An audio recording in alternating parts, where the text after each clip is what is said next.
Gracias, chicos. Gracias, un placer. Santiago Montag desde Siria. Mientras tanto, el ministro de Deportes iraní, gracias a Martín Castilla, le mando un abrazo, Ahmad Doniamali, dijo hace unas horas que la selección iraní no va a jugar el Mundial 2026, porque juega además en Estados Unidos los 3 partidos de fase de grupos.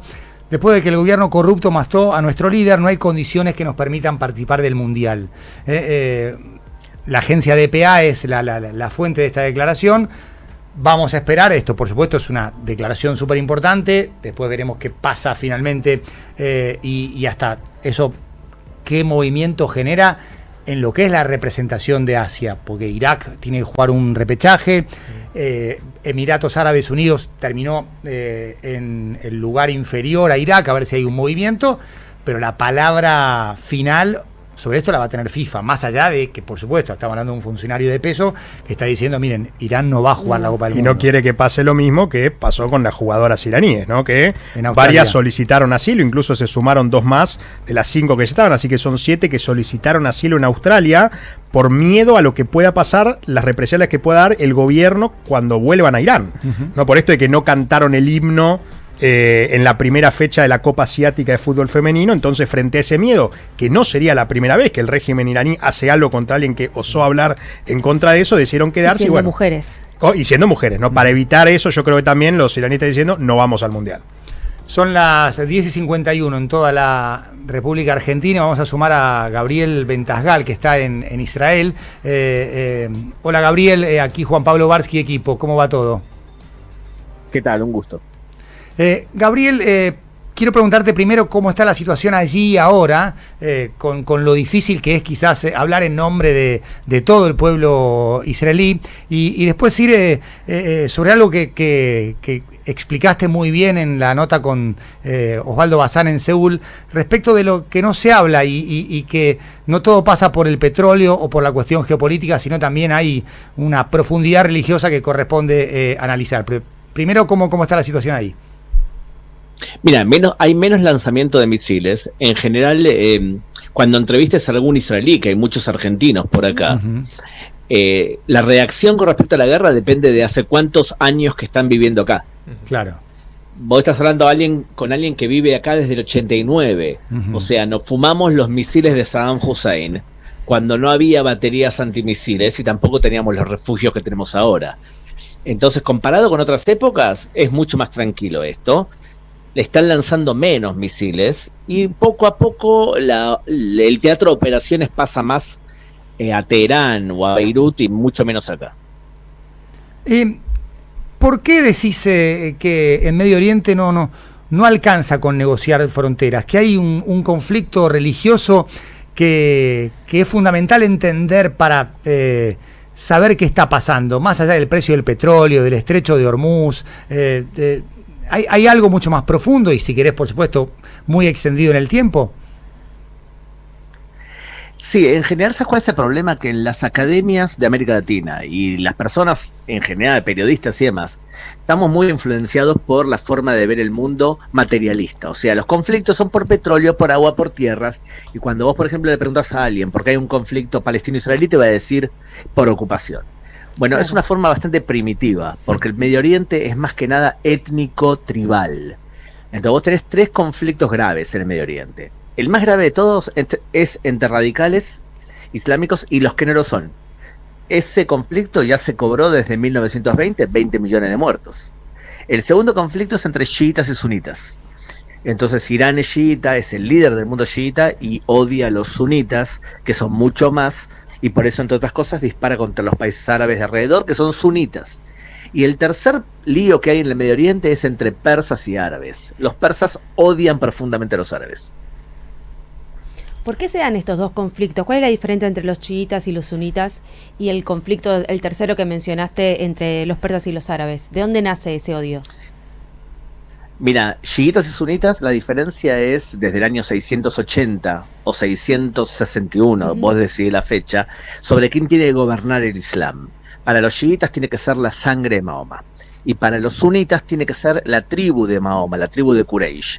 Entonces desarrollan otro tipo de liderazgos y otro tipo de de leyes, que las leyes se sustentan en lo que dijo Mahoma y lo que hizo Mahoma. Para los chiitas y para los sunitas, eso, que se llaman hádices, son bastante diferentes. O sea que ahí tenés un conflicto entre la mayoría, que es sunita, 85%, y los chiitas, que son el 15%. Y por eso Irán intenta desarrollar bombas nucleares, porque tienen miedo que se los coman los sunitas. Y tienen razón. Y el segundo conflicto es entre persas y árabes, porque los árabes de la península arábiga en el año 680 conquistan a los persas. Y entonces los persas eran mucho más cultos y de pronto médicos son vendidos como esclavos. Desde entonces los persas piensan que estos primitivos que llegaron del Medio Oriente nos van a enseñar a nosotros, que somos médicos y científicos. O sea, los persas desarrollaron las ciencias, la álgebra, la astronomía. Sí, lo hicieron quizás en árabe, pero es producto de los persas. ¿Qué tiene que ver Rambo 3 en lo que es la dinámica de Irán / Persia? Bueno, porque en los años 80, nosotros los occidentales, ya sea Estados Unidos o incluso te diría Israel, no entendimos algo, y es que cuando vos haces adoctrinamiento, que se llama dawa, luego la dawa convence a gente de una visión del Islam y eso se transforma en violencia.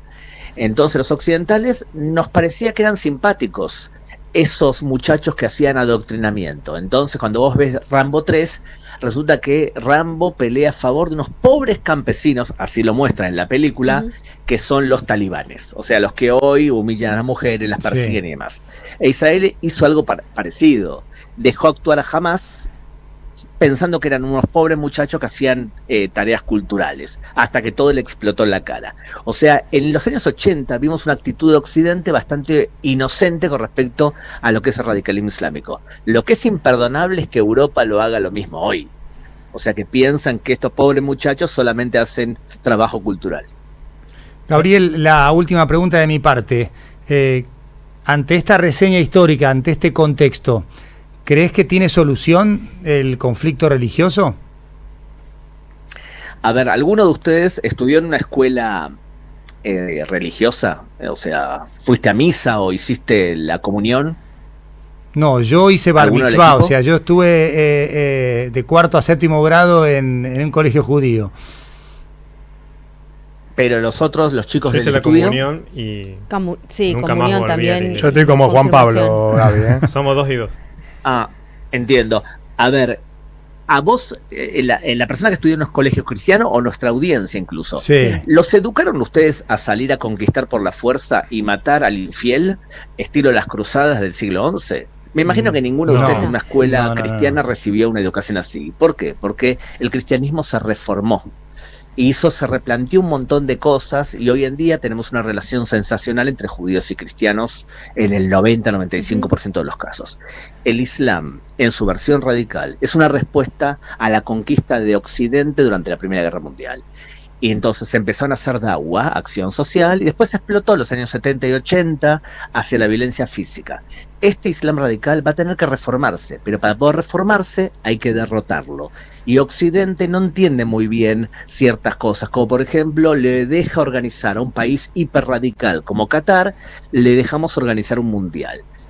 Entonces ahí te das cuenta que Occidente está un poquito confundido sobre qué es el radicalismo islámico. Gabriel, ¿qué tal? Acá Mauro M. te saluda. ¿Cómo ves la influencia que pueden llegar a tener los países del Golfo, sobre todo Arabia Saudita, en el futuro de lo que pueda pasar en Irán? Ya sea primero que quiero que nos cuentes si vos crees que el régimen puede llegar a caer o no, y cuál va a ser el rol ahí, sobre todo la monarquía de Arabia Saudita en ese contexto, no más allá de Israel y Estados Unidos. Mira, yo creo que el régimen de Irán va a caer. No estoy seguro que va a caer ahora a través de acciones militares, pero está condenado. Está condenado porque tiene problemas enormes económicos internos que cuando salgan los ayatolas a la superficie y vean lo que les quedó del país, va a ser difícil que puedan soportar las presiones, especialmente internas, especialmente del propio régimen. Así que para mí está condenado. Si no cae ahora físicamente, en el marco de un periodo corto de tiempo, quizás veamos una especie de Delcy Rodríguez, en donde la Guardia Revolucionaria haga un putsch interno, un golpe de Estado, y saque a patadas a los religiosos, y ellos pasen a ser una especie presidentes de dictadura militar, pero no creo que resistan porque es muy grave los problemas que tienen. Gabriel. Entonces, eso por un lado. Y por otro lado me gustaría decirte una palabra en persa, Sí. y es nufus. Lufus. Los persas tienen nufusfobia, y es miedo a la penetración extranjera y a la influencia de afuera. Que te influya Gran Bretaña, Estados Unidos, ya te cuesta un poco, pero que los sunitas de Arabia Saudita se meten en la vida de un país chiita es el máximo de la humillación. Entonces yo creo que si algún tipo de influencia van a tener, va a ser más que nada no meterse en Irán, ni Arabia Saudita, ni Emiratos Árabes Unidos, y dejar que los propios iraníes decidan su futuro. Gabriel, ha sido muy claro y muy amable. Muchísimas gracias. Adiós, queridos, gracias. Adiós. 11:01 en toda la República Argentina.